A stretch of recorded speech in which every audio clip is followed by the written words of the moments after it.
ગુજરાત રાજ્ય શિક્ષણ બોર્ડ દ્વારા લેવાતી ધોરણ 10 અને 12 બોર્ડની પરીક્ષાનો પ્રારંભ આજથી થઈ ચૂક્યો છે, જેમાં સુરતમાં 589 કેન્દ્રો પરથી પરીક્ષાનું આયોજન કરવામાં આવ્યું છે।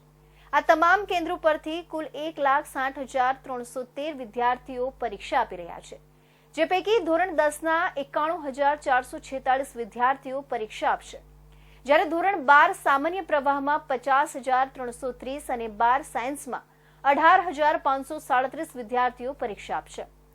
સુરત ખાતે તમામ પરીક્ષા કેન્દ્રો પર ચુસ્ત પોલીસ બંદોબસ્ત પણ રાખવામાં આવ્યો છે। સાથે જ શહેર અને જિલ્લાના 529 પરીક્ષા કેન્દ્રો સીસીટીવી કેમેરાથી પણ સજ્જ કરવામાં આવ્યા છે। પરીક્ષા કેન્દ્રો પર પહોંચવામાં વિદ્યાર્થીઓને અગવડતા ન પડે તો તે માટે ટ્રાફિક પોલીસ મદદરૂપ બને એવી વ્યવસ્થા કરવામાં આવી છે। આ પરીક્ષા કેન્દ્રો પર ઇલેક્ટ્રોનિક ડિવાઇસ સહિતના સાહિત્યને લઈ જવા પર પ્રતિબંધ મૂકવામાં આવ્યો છે।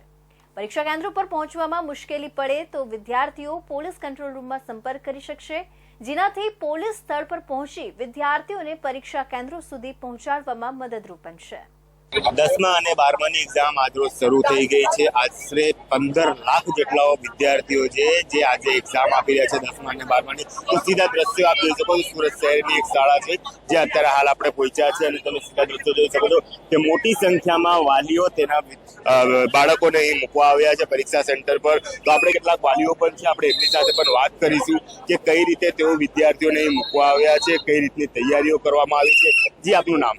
શ્રી રાકેશભાઈ સોલંકી। કઈ રીતે વિદ્યાર્થીઓને તૈયારીઓ કરાવવામાં આવી છે અને આજે તમે મૂકવા આવ્યા છો? આપણો જે છોકરો છે કે છોકરી છે કયા ધોરણમાં છે? મારી છોકરી 10થમાં છે।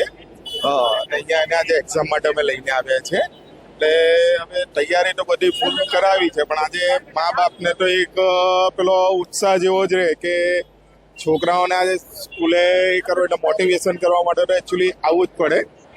બિલકુલ, આપણી સાથે કેટલીક મહિલાઓ છે, આપણે એમની સાથે પણ વાત કરીશું। આપનું નામ શું? લીસાબેન।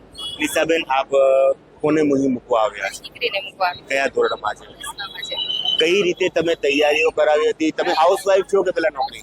હાઉસવાઈફ છો। તો હાઉસવાઈફમાં તમે જયારે છોકરીઓને ભણાવતા હો તો કેટલી અવગડતા પડતી હોય છે જયારે છોકરીઓ મોટી થતી હોય છે ને એક્ઝામની તૈયારી? હા ભાઈ, બરાબર છે, સાચી વાત છે। એમને મોટા પાલવામાં તો આપણને તકલીફ પડે, પણ એ લોકોને એટલું પ્રોત્સાહન આપવાનું, વગર ટેન્શને ભણો, તમે ટેન્શન નહીં લેવાનું, કોઈ પણ બર્ડન કોઈ પણ રીતના નહીં કરવાનું પેરેન્ટ્સે કે તમે ના આટલું કરો જ એવી રીતના નથી કરવાનું।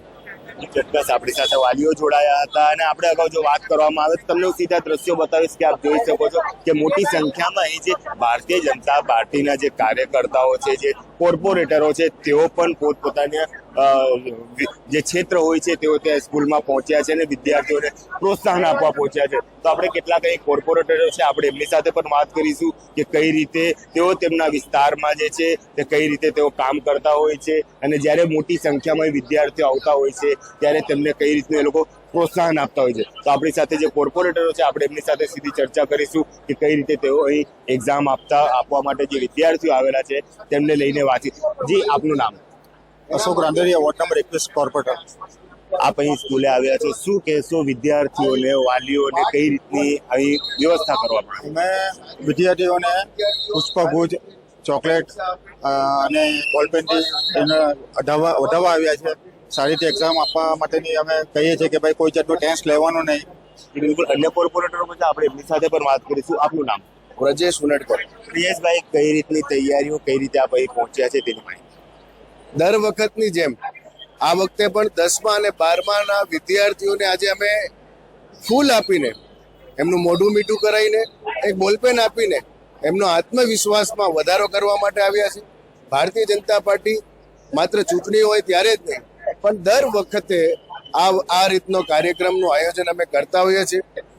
જી, ચોક્કસપણે જે કોર્પોરેટર આપણી સાથે જોડાયા હતા તેમને પણ વિગતવાર માહિતી આપીને હું તમને ફરીથી એકવાર એ દ્રશ્યો બતાવીશ કે આપ જોઈ શકો છો બહાર મોટી માત્રામાં જે વાલીઓ છે, વાલીઓની સાથે સાથે જે પોલીસ બંદોબસ્ત છે તે પણ ગોઠવી દેવામાં આવે છે। ક્યાં કોઈને કોઈ પણ પ્રકારની અડચણ ના પડે તે તમામ વસ્તુઓનું ધ્યાન રાખવામાં આવી રહ્યું છે। જે વિદ્યાર્થીઓ અંદર પ્રવેશ કરી રહ્યા છે તેમના માટે પણ અહીં અલગ સાવચેતી મૂકવામાં આવે છે। તમે જોઈ શકો છો કે કોર્પોરેટરો અહીં વિદ્યાર્થીઓને વધાવી રહ્યા છે। પહેલી એક્ઝામ છે 10મા ધોરણની, જ્યારે પ્રથમવાર તેઓ બોર્ડની એક્ઝામ આપવા આપવા જઈ રહ્યા છે, તો ક્યાંક ને ક્યાંક તેઓ નિરાશા ના અનુભવે તે તમામ બાબતોની ધ્યાન રાખવામાં આવ્યું છે. તો આપણે ચોક્કસપણે તે તમામ વિદ્યાર્થીઓ છે તેને ઘણી ઘણી શુભેચ્છા ઇન્ડિયા ન્યૂઝ ગુજરાત તરફથી પાઠવવામાં આવે છે. ને આ કોઈ જિંદગીનું પરીક્ષા નથી, આ તમારા જિંદગીના એક પાઠની પરીક્ષા છે. ક્યાંય કોઈ પણ જગ્યાએ તમારે હતાશ થવાની જરૂર નથી. કેમેરા પર્સન રવિ વેંડે સાથે હું અમિત રાજપૂત, ઇન્ડિયા ન્યૂઝ ગુજરાત, સુરત.